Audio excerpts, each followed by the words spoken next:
Ya, terima kasih Anda bersama kami terus di Sapa Indonesia dan masih dalam edisi spesial karena kita masih dalam liburan Hari Raya Idul Fitri. Terima kasih Anda masih terus mengikuti kami. Rasa terima kasih kami ini kami kembalikan lagi dengan sekedar memberikan masukan kepada Anda. Bagaimana caranya mengisi liburan bersama keluarga di saat liburan panjang? Karena libur Hari Raya Idul Fitri memang selalu bersamaan, bahkan berdekatan paling tidak dengan libur sekolah anak-anak. Kalau tidak kemana-mana, terutama bagi Anda yang non-Muslim, lalu apa yang harus kita lakukan? Nah, ini diharapkan ada effort dari keluarga, dari family, untuk berkumpul bersama walaupun tidak kemana-mana. Justru itu dia, family quality-nya harus ditingkatkan. Apa itu family quality dan apa yang kemudian bisa kita tingkatkan dari family quality itu?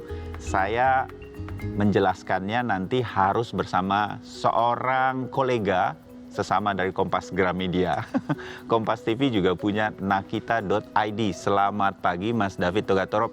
Pagi Mas Bayu. Ya, di nakita.id ini Mas David adalah Chief Editor. Iya, Editor in Chief. Editor in Chief. Terima kasih sudah bergabung bersama kami di Hari Raya seperti ini untuk memberikan manfaat-manfaat. Kalau kita nggak bisa jalan-jalan karena satu dan lain hal, saya misalnya harus tetap bertugas, jadi keluarga, mereka kan anak-anak saya pasti di rumah kan bilang, Mas David, ayah kita nggak liburan, nggak bisa karena ayah harus bekerja.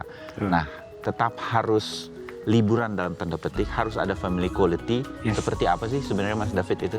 Ya, bahwa nakita.id sangat peduli kepada interaksi antar anggota keluarga karena itu merupakan hal yang sangat mahal sekarang ya. Ya. Jaraknya sama dalam suatu ruangan tapi tidak ada interaksi. Ya. Nah, karena itu kami mengusung tema family quality dengan maksud bahwa beberapa kualitas yang ada dari keluarga itu harus ditumbuhkan, diberikan, dan dipelihara kepada anak-anak. Dan itu bisa tanpa kemudian libur keluar kota atau apa karena biaya dan lain-lain? Dimanapun bisa, di dalam rumah, di kamar, atau dalam perjalanan, entah sekedar ke hypermarket atau kemana, itu bisa dilakukan. Oh, bisa dilakukan. Nah, seperti apa tuh melakukannya kalau begitu? Kita dapat apa family quality dalam situasi seperti itu, Mas David? Ya, intinya family quality adalah mengajarkan values. Bagaimana ketika anak masih kecil sehingga bertumbuh dewasa, values itu yang diajarkan itu tetap ada. Dan values itu bisa diajarkan melalui ya interaksi dalam bentuk permainan bersama-sama antara orang tua dan anak. Ya, kalau Mas Bayu mungkin zamannya kita nih. Kita millennial old ya, old millennial. Kita milenial.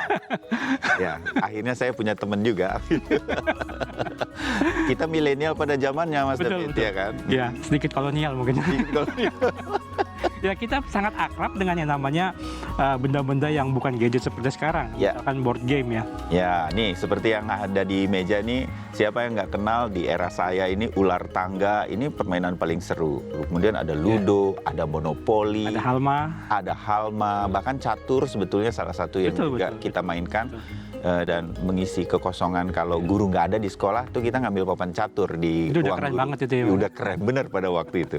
Oke, nah itu permainan-permainan yang bisa meningkatkan value dan segala sesuatu bersama family begitu ya. Oke.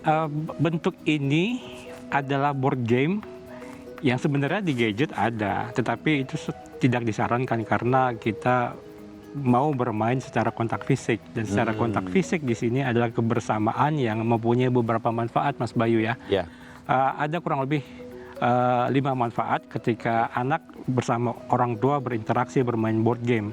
Saya gampangin buat pemirsa Sapa Indonesia, ular tangga, Ludo itu ada di gadget, di handphone atau bisa dimainkan. Tetapi yang Mas David bersama nakita.id ingin itu bermainnya di dunia nyata seperti saat ini kita mainkan bersama. Karena itu lebih terasa value keluarganya begitu. Ya, ini mudah didapatkan di warung-warung mungkin masih ada, kalau di marketplace bisa dipesan itu pasti dengan sangat mudah bisa didapatkan. Ada 5 hal kata Mas David tadi? Ya, yang pertama adalah komunikasi. Betapa ketika bersama-sama ya tentu saja ada perbincangan di situ dan yang pasti ada excitement di situ. Bagaimana anak orang tua berteriak yes menang atau sedikit meledak ya kalah aja kalah gitu.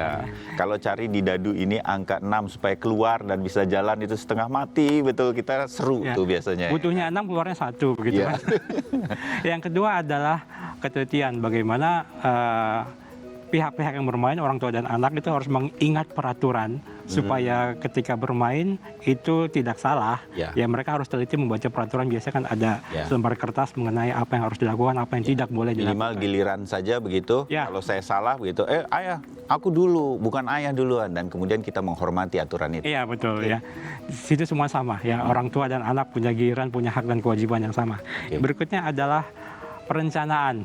Oke. Bagaimana sang anak merencanakan untuk mengalahkan lawan mainnya. Strategi dan Strategi betul perencanaan ya. setuju. Ya. Yang berikutnya yang keempat adalah tentu saja kesabaran. Iya ya. Bagaimana ketika butuhnya angka 6 yang keluar 1, maunya maju 3 langkah, ternyata ketemu ular turun ke bawah begitu. Kadang-kadang kita sebagai orang tua harus butuh lebih banyak sabar dibandingkan anak. Oke. Yang paling penting adalah yang terakhir itu sportivitas. Bagaimana ya ini meskipun antar keluarga elemen persaingannya pasti ada gitu kan ya.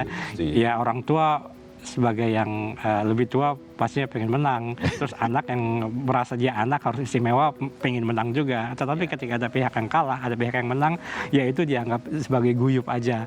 Ore, saya menang hari ini. Adek sekarang kalah, nanti malam kita main lagi, adek pasti menang ya, seperti itu. Poin-poin seperti itu ya. Mereka kalau menang kita pasti tahu bagaimana rasanya. Tapi merasakan kalah dan menerima kekalahan dengan baik, inti dari sportivitas bisa terjadi dalam board game ini.